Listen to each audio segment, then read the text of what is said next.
une foule de fictions brèves, parce que ça permet de se vendre, c'est vendu à la pièce, si je puis dire, après ça se rassemble dans des livres, et on a un double revenu. Alors vous connaissez comme moi, évidemment, Le fantôme de Canterville, vous savez, ce texte absolument hilarant, où vous avez un fantôme aristocratique anglais qui hante le château familial, lequel château familial est acheté, c'est assez classique à l'époque, par des milliardaires américains. Et donc, le fantôme local est extrêmement choqué du fait que, évidemment, les Américains, un, ne croient pas aux fantômes, comment peut-on ne pas croire aux fantômes, deux, l'oblige donc à se manifester de manière régulière pour bien prouver qu'il existe, ça l'oblige à revoir le catalogue de ces incarnations plus terrifiantes les unes que les autres, dont il donne à chaque fois le nom et le détail des vêtements qu'il est obligé de porter, une chaîne, un boulet, des vêtements tachés de sang, etc., jusqu'au moment, effectivement, où il s'épuise à essayer de leur faire peur, il tombe malade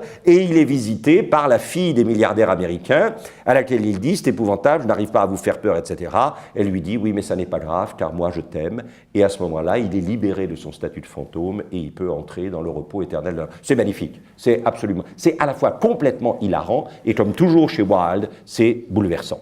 De même, The Nightingale and the Rose, que vous connaissez probablement aussi, c'est un jeune homme qui a une relation amicale avec un rossignol et il se trouve que, évidemment, il a une rose à apporter à sa copine, mais la rose n'est pas géniale, elle est un peu terne, un peu pâle. Et alors, je vous passe tous les détails, le rossignol lui dit, écoute, c'est très simple, viens avec ta rose, approche-toi de moi, rentre l'épine de ta rose dans mon cœur, je vais chanter, et en chantant, mon sang passera dans ta rose, et elle devient... C'est absolument superbe.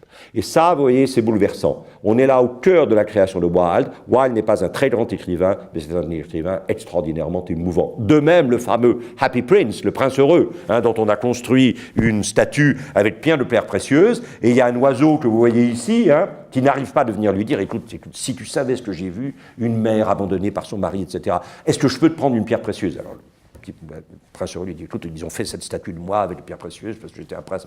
Oui, mais enfin, quand même. Et alors, le prince va se laisser dépouiller de toutes les pierres précieuses pour, par la médiation de l'oiseau, faire... C'est très, très beau. Alors, c'est très simple. C'est vraiment de l'ordre du conte de fées, mais vous le savez, je ne sais plus qui a dit que les très grands livres sont des livres qui ont été écrits pour des adultes et qui finissent comme livres pour enfants. Je crois que c'est Borges qui dit ça, à propos de Robinson Crusoe et d'autres choses.